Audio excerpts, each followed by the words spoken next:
Hello friends, আজকে তোমাদের সামনে নিয়ে এসেছি দেখো আরও একটা মজাদার recipe, dry chilli chicken. Dry chilli চিকেনটা আমি কয়েকদিন আগে বানিয়েছিলাম, ভিডিওটা করা ছিল কিন্তু তোমাদের সঙ্গে শেয়ার করা হয়নি। চলো আজকে তোমাদের সামনে সেই ভিডিওটাই আমি শেয়ার করব।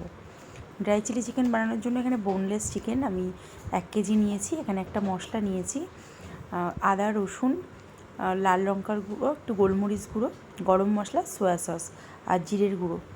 ব্যাস এটা একটা পেস্ট বানিয়ে নেব। আর এখানে দেখো পেঁয়াজ মিহি করে কুচিয়ে নিয়েছি, আর নিয়েছি ক্যাপসিকাম সরু সরু করে কেটে, একটু রসুন কুচি। এবার এখানে মশলাটা দিয়ে আমি চিকেনটাকে আধা ঘন্টা ম্যারিনেট করে রেখেছিলাম। এবার কড়াইতে একটু সাদা তেল দিয়ে চিকেনগুলোকে ভেজে নেব। আমি কিন্তু ডিম অ্যাড করিনি, তোমরা চাইলে ডিম দিতে পারো। দেখো কড়াইটা পরিষ্কার করিনি, যেহেতু এর ভিতরে সস পড়বে তো তখন ওটা পুরোটাই উঠে আসবে, তার জন্য আমি আর কড়াইটা সেরকমভাবে পরিষ্কার করিনি। তো খুব সামান্য সাদা তেল ওর ভিতরে আমি রেখেছি, বাকি তেলটা সরিয়ে নিয়ে তার ভিতরে আমি এই কুচানো রসুনগুলো দিয়ে দিলাম। রসুনটা লাল লাল করে ভাজা হয়ে গেলে এর ভিতরে পেঁয়াজ দিয়ে দেবো।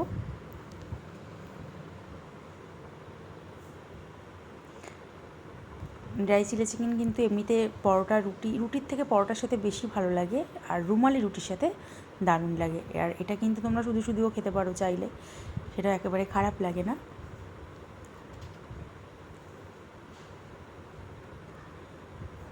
তো এখানে রসুনটা একটু লাল লাল করে ভাজা হয়ে গেলে এইবার আমি এখানে অ্যাড করব পেঁয়াজ কুচি। পেঁয়াজগুলো কিন্তু একদম সরু সরু করেই নিয়েছি। যদি এটা ক্রিস্পি চিকেন বানাতাম তখন আমি রিং রিং করে সরু সরু করে কুচিয়ে নিতাম, কিন্তু সেটা করিনি।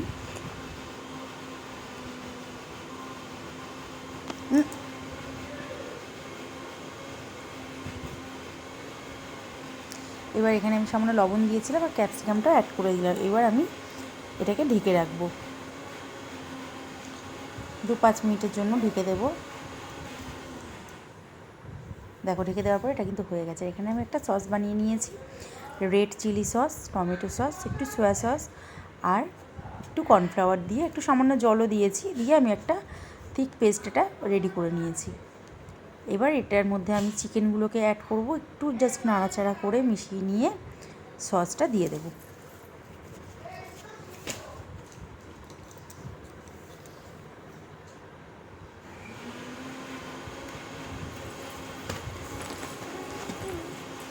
দেখো বন্ধুরা, এটা একটু নেড়ে চেড়ে নিচ্ছি। এবার এর মধ্যে আমি সসটা দিয়ে দেবো।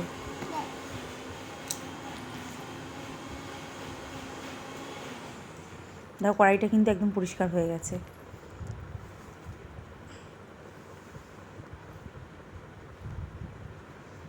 এইবার সসগুলোর দিয়ে আর সামান্য একটু ফুড কালারও আমি কিন্তু এখানে অ্যাড করবো পরে। ভালো করে মিশিয়ে নিয়ে একটু ফুড কালার দিয়ে দিয়েছি, সামান্য একটু মিষ্টি, একটু ভিনিগারও আমি এখানে দিয়েছি, জাস্ট টেস্টটা ব্যালেন্সড হওয়ার জন্য।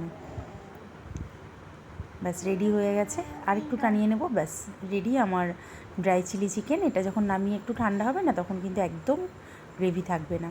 তো দেখো ওপর থেকে একটু সাদা তেল ছড়িয়ে দিয়েছি দেখতে ভালো লাগার জন্য। তো বলো রান্নাটা কেমন হয়েছে, তোমরা সবাই অবশ্যই ট্রাই করো। চলো দেখা হবে আবার নতুন কোনো একটা ভিডিওতে, ততক্ষণ টাটা।